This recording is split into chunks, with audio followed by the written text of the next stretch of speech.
Abdoulaye Diop, vous êtes le ministre des Affaires étrangères du Mali. Merci infiniment d'avoir accepté de répondre à mes questions pour RT en français. Merci à vous. Merci infiniment, un plaisir. Alors, comment se porte l'Alliance des États du Sahel? C'est une question que je vous pose parce que vous venez justement de participer à un panel dans le cadre du forum Crans-Montana, ici à Bruxelles, un forum qui est consacré à des questions internationales, des questions stratégiques, notamment liées au continent africain.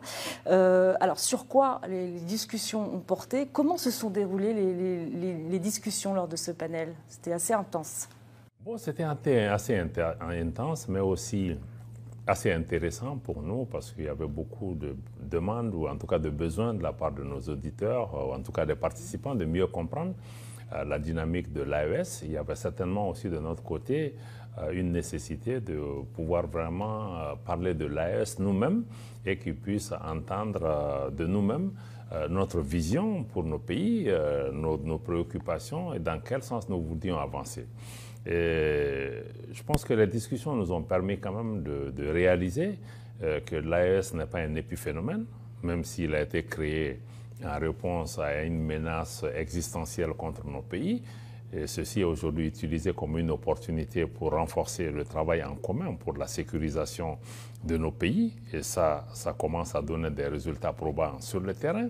Et que partant de cette situation sécuritaire améliorée, nous allons maintenant vers le renforcement de l'intégration économique et commerciale entre les trois pays avec des projets structurants et aller vers une intégration des peuples et répondre aux aspirations de nos populations, notamment les jeunes, les femmes, en créant les conditions d'une prospérité partagée. Est-ce qu'il y a eu un consensus lors du panel justement sur cette question des résultats que vous obtenez sur le terrain contre l'insécurité?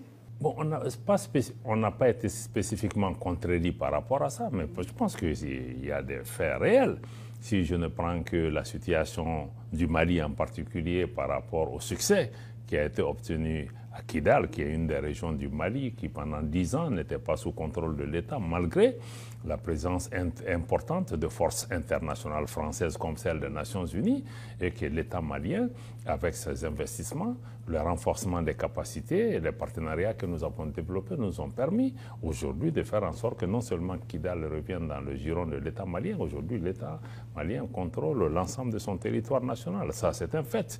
Bon, il y a aussi une coopération sur le terrain avec le Burkina, avec le Niger. Et aujourd'hui, dans beaucoup de localités, y compris au Mali, certains groupes terroristes, ou en tout cas certains terroristes, viennent même se rendre aux autorités. Et si on regarde le niveau d'ensemble de sécurité dans la région, au Mali, par exemple, dans la région de Mopti, il y a 2 ans ou un peu moins, il y avait des massacres intercommunautaires, des gens mouraient par centaines. Je pense que toutes ces situations sont aujourd'hui derrière nous. Il y a eu des échanges par rapport à ça. Consensus, c'était une discussion pour se comprendre. Je ne pense pas qu'on avait besoin d'arriver à un consensus, mais à la fin, je pense que notre message principal, c'était que vraiment ce qui est en cours est beaucoup plus sérieux que les gens le pensent. Et quand je me réfère aux conclusions du modérateur, je pense qu'il a accepté avec nous qu'il vaut mieux que les acteurs extérieurs regardent avec un plus grand sérieux ce qui se passe au niveau de l'espace de l'Alliance des États du Sahel, parce qu'il est profond, parce qu'il est sérieux, et qu'il est bon qu'on puisse vraiment l'analyser avec objectivité, parce que c'est une nouvelle donne géopolitique, voilà, qui redessine les cartes dans la région, qu'on l'aime ou qu'on ne l'aime pas. Est-ce que vous avez eu justement à vous justifier sur la réponse globale contre l'insécurité que vous évoquez avec vos partenaires de l'AES et d'autres partenaires? Dans quel sens lors de ce panel, est-ce que vous avez eu justement à détailler cette réponse globale que vous apportez? Bon, nous en avons parlé. Nous avons expliqué aux uns et aux autres que même par rapport au partenariat que nous, Mali, ou en tout cas le Niger et le Burkina, nous n'avons pas de préférence particulière en termes de partenariat, mais nous cherchons l'efficacité. Et que pour nos pays, si on prend le cas de la Russie en particulier, pour le Mali, le choix a été parce que la Russie répondait à nos besoins, à nos préoccupations et à la diligence qui était requise pour avoir des armes adéquates pour pouvoir lutter contre le terrorisme. Et que, par exemple, avec l'Union européenne, nous avons pris l'exemple de l'EUTM, la mission de formation de l'Union européenne, dans l'exécution duquel nous avons demandé que ça puisse changer, qu'on ait un programme qui va sur le binôme train and équipe, c'est-à-dire former et équiper. Et pendant des années, vous savez, l'EUTM, sa formation sur le terrain au Mali, l'armée malienne était même obligée d'amener ses propres munitions. Et l'Union européenne nous a fait savoir qu'elle ne peut pas donner d'armement létal. Et quand la guerre a éclaté en Ukraine, tout ça, ça a volé en éclats. Et on a déversé des armes létales dans cette zone. Et on s'est interrogé, est-ce que la vie humaine en Ukraine a la même valeur que la vie humaine au Sahel? Donc, tous ces jours, nous avons dit que ce sont ces incohérences qui nous ont amenés à nous tourner vers des partenaires qui sont en mesure de répondre à nos demandes parce que nous faisons face à des menaces existentielles de groupes terroristes violents qu'on ne peut pas combattre avec des bâtons. Donc, il est nécessaire que nos partenaires sortent un peu souvent des schémas de deux poids, deux mesures, ou en tout cas de double langage face à des situations qu'on puisse regarder. Mais dans tous les cas, notre appréciation est claire. L'avenir de nos pays ne se décidera pas à Washington, à Paris ou même à New York. C'est entre les mains de nos populations, c'est entre nos mains. Et nous devons compter sur nous-mêmes. Ça ne veut pas dire que nous n'allons pas travailler avec d'autres, mais le secours viendra d'abord de nous-mêmes et ensuite nous allons voir les termes sur lesquels nous allons travailler avec les autres. Nous sommes ouverts à tous les pays, mais même dans l'exploitation des ressources, que ce soit minières, des ressources naturelles et autres de nos pays, il faut que ça se fasse sur des termes qui bénéficient d'abord à nos populations, qui s'inscrivent dans le cadre de la transformation structurelle de nos économies, c'est-à-dire sur le coton, si on le transformait dans nos pays, nos ressources minières aussi, on n'a pas à les exporter de façon brute. S'il y avait cette transformation, ça créerait plus d'emplois. Ça éviterait que nos jeunes gens soient attirés dans le groupe terroriste sur la voie de la migration ou dans les rues pour contester les régimes politiques. Donc vous avez abordé la question de la transformation des économies du Sahel également. Absolument, c'était une dimension essentielle parce que nous avons dénoncé le fait que, ou en tout cas une des aspirations de l'AES, c'est de sortir du modèle économique post- ou néocolonial qui est en place et qui ne crée pas des conditions nécessaires. Autant nous demandons la souveraineté politique, nous pensons qu'il est important qu'il y ait une souveraineté économique qui rabat les cartes des discussions avec les partenaires pour qu'on puisse aller d'égal à égal et aller dans les partenariats gagnant-gagnant. Est-ce que la question du retrait des pays de l'AES, de la CEDEAO, a été abordée lors de ce panel?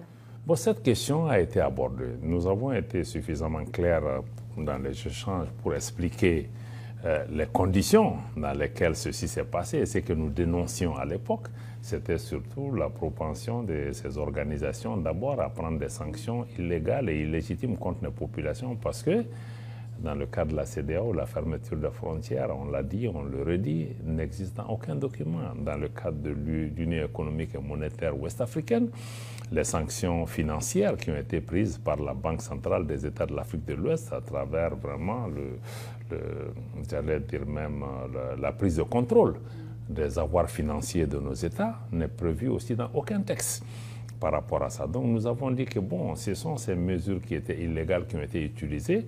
Et pire, nous pensons que les sanctions qui ont été prises ne visaient pas nécessairement même le retour à l'ordre constitutionnel. L'objectif recherché, c'était vraiment de punir les populations, d'en faire des boucliers humains, et en sanctionnant ces populations, qu'elles allaient pouvoir se lever contre les régimes qui sont en place et qu'on puisse arriver à un renversement de ces régimes.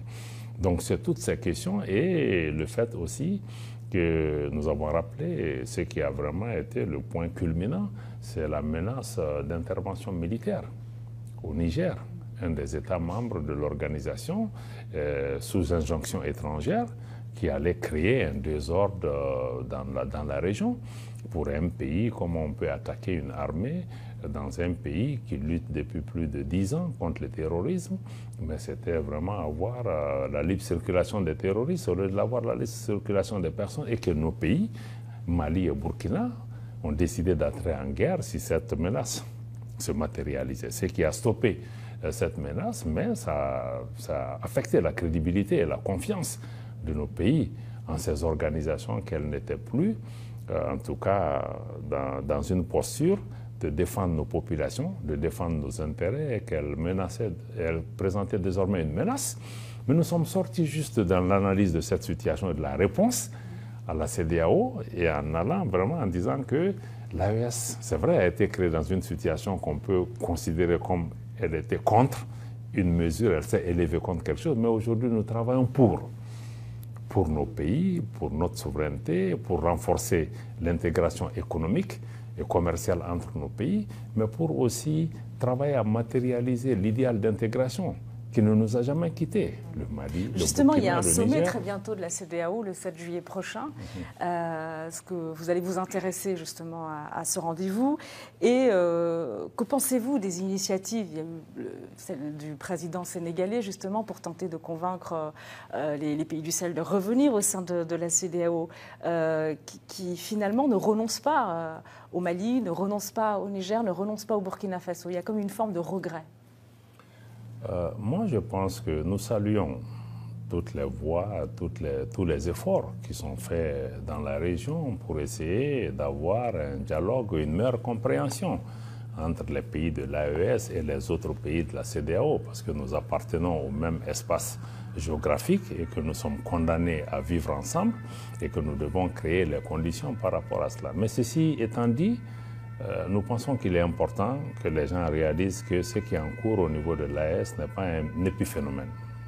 C'est un engagement sérieux de ces pays qui ont pris une voie, qui ont décidé de se mettre ensemble. On ne s'est pas mis ensemble aussi par accident, parce que l'espace de l'Iptako-Gourma, si vous le savez, c'est un espace géographique, culturel, climatique qui est commun à nos pays avec une certaine homogénéité, y compris au sein de nos populations et même du point de vue de la culture. D'ailleurs, avant l'Alliance des États du Sahel, il y a une organisation qui existe encore qui s'appelle l'Autorité de l'Iptako-Gourma. Donc cet espace existait, que certains ont appelé espace des trois frontières. Donc nous avons décidé d'utiliser cet espace pour, 1, la sécurité, 2, renforcer l'intégration économique et commerciale et les projets structurants entre nos pays, et 3, faire en sorte que nos pays puissent parler d'une seule voix. Et cette option qui a été prise est une option sérieuse et s'inscrit dans la durée. Donc il est important que toutes les initiatives qui se manifestent prennent en compte la décision de ces pays de continuer sur cette voie, mais en n'excluant pas de parler aux autres. Le dialogue, on est obligé parce qu'on est condamné, parce que personne ne va déménager de cet espace. Nous devons pouvoir travailler pour trouver les conditions d'une coexistence de l'AES avec d'autres organisations. Alors justement, quel rôle est amené à jouer l'AES en faveur de l'intégration régionale? L'AES préfère d'abord se consacrer sur l'intégration en son sein d'abord et pouvoir réaliser nos différents projets, d'arriver à une confédération entre nos trois États qui va préfigurer de l'existence d'une fédération, mais quelque chose de façon pragmatique qui tire les leçons d'expériences précédentes par rapport à cela. Mais la géographie est une donnée intangible. Nous sommes liés physiquement à tous ces pays, que ce soit dans le cadre de l'AES ou sur le plan bilatéral. Nous allons devoir nous asseoir avec les pays qui sont autour de nous pour trouver des modalités touchant à la circulation des personnes, à la réalisation des projets, quoi qu'il en soit. Parce que certains aussi ont dit ça, nous avons répété dans le panel, que même notre enclavement n'est pas une condamnation à mort, loin de là. Il faut le voir différemment. Nos pays dépendent les uns des autres. On a indiqué que oui, ils disent que oui, 3 pays enclavés qui se mettent ensemble, pays pauvres, tout ça, il faut sortir de ce narratif. On dit, mais si un pays qui a un port comme le Togo, par exemple. Le Togo, ou Côte d'Ivoire, ou Bénin, etc. Mais c'est parce qu'il y a un pays enclavé qui utilise ton port. S'il ne l'utilise pas, nous, on est des clients. Aujourd'hui, dans nos pays enclavés, nous avons tous ces ports autonomes qui ont des succursales pour venir démarcher les gens. Et puis en plus, il y a des pays même non CEDEAO qui viennent aussi nous faire des offres par rapport à cela. La Suisse est un pays enclavé. Elle vit et c'est un pays très riche. Donc je pense que prendre ça comme un épouvantail pour faire peur aux gens ne marchera pas. Donc nos pays ont existé avant ces organisations, elles vont exister après. Donc je crois qu'il faut qu'on regarde vraiment de façon froide et pragmatique les interdépendances, les liens qu'il y a entre les pays et comment on peut travailler ensemble sur nos différents programmes. Et je pense que nécessairement, il faut intégrer qu'il y a une nouvelle donne géopolitique dans la région. Il y a eu une reconfiguration. Et cette reconfiguration va amener à revoir toutes les cartes. Maintenant, elle va nous amener vers quoi? Personne ne sait. Mais au niveau de l'AES, nous avons pris un chemin que nous connaissons. Nous allons nous concentrer sur ce chemin. Il appartient aux autres aussi de faire leur travail. Alors vous parlez d'interdépendance, c'est le cas aussi entre le Niger et le Bénin. Hein. D'ailleurs, le port de Cotonou qui dépend beaucoup de son voisin nigérien. Je voudrais, c'est ça la dernière question, avoir votre sentiment sur les tensions quand même qui sont en cours au sein même de l'AES. Il y a des tensions donc entre le Niger, oui, les tensions entre le Niger et le Bénin. Et puis, mais ça, c'est pas une tension au sein de l'AES. Non, c'est pas au sein de l'AES, mais ça touche un pays de l'AES. Oui. Voilà. Je voudrais votre regard sur ces points de tension. C'est vrai que l'AES, nous sommes dans un ensemble où nous avons la solidarité avec nos différents États membres. Mais au-delà de cela, je ne veux pas particulièrement m'inscrire à commenter des actions ou une situation qui est en développement entre deux pays. Je suis certain qu'avec les échanges qui sont en cours, on arrivera à trouver les solutions nécessaires. Mais il est indispensable que nos pays puissent aussi respecter leurs engagements et faire en sorte que les pays enclavés ne soient pas punis. Parce qu'il y a même des conventions internationales qui quand même donnent le droit à les pays enclavés d'avoir un certain nombre d'accès qui doivent pouvoir être facilités. Bon, maintenant il y a des incidents, il y a une tension entre les deux pays, il y a des échanges qui sont en cours.